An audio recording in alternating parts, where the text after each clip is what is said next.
like a long line of Mattel dolls. This is a bloody big barbecue.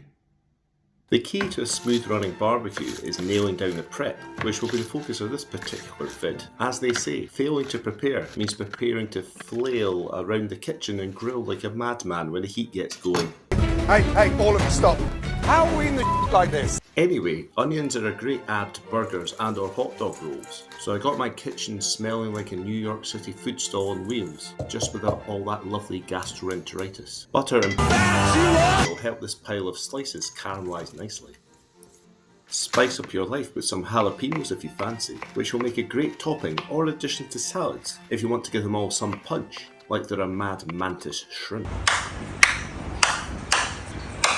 A great way to avoid your veggies wilting before their time is to get them in a right pickle. I've not even homemade this bit, but reused some gherkin juice to extend the life of these pepper slices.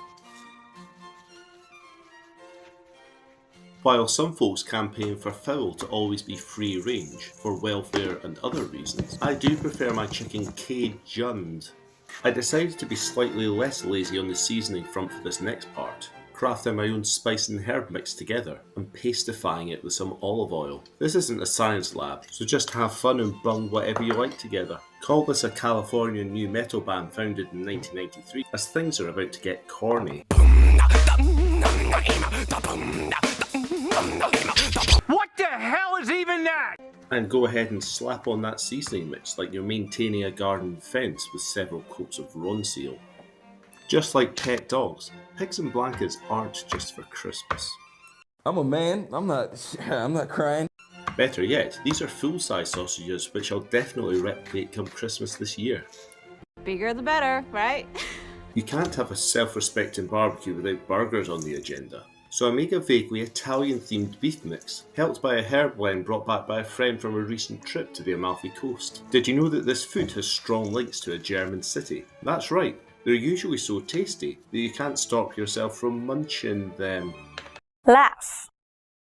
Lachen. Lachen. 6 is a pretty good number for a light snack. I was all out of Red Bull, so I had to go the direct route to give this barbecue some wings. Another ad hoc mix of seasonings was added to the chicken and popped in the Sugar Master 3000 to get all those crannies and nooks coated. By this point, the barbecue has more meat in than spending a whole day on Microsoft Teams. Like a well-maintained piano, stay tuned for the big cook. It was time to head outdoors and get the kit out. I used so much coal I almost mistook it for Chelsea's left-hand side in the noughties. Thomas, well, he has.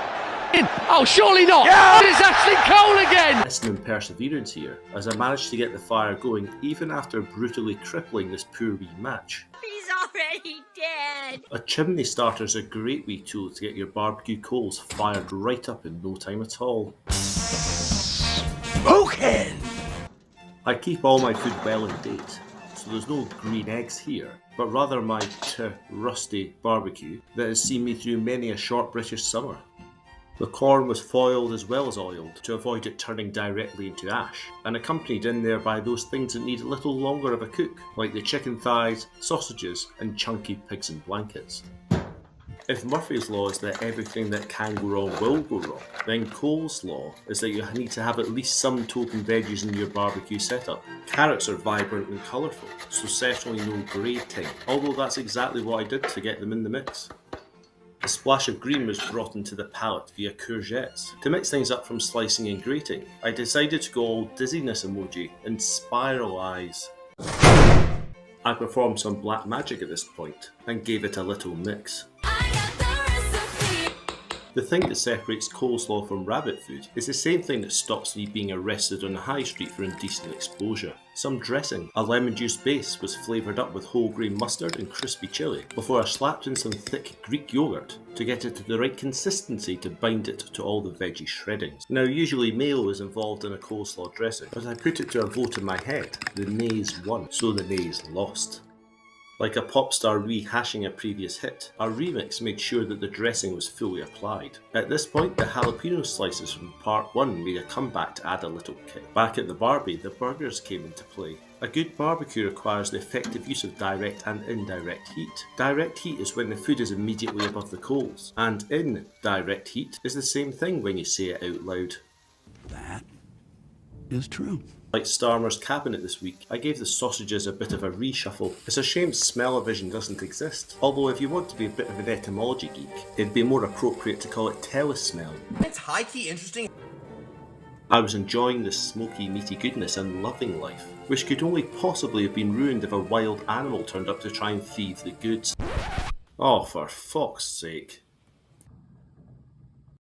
And there you have it. Stick that in your face.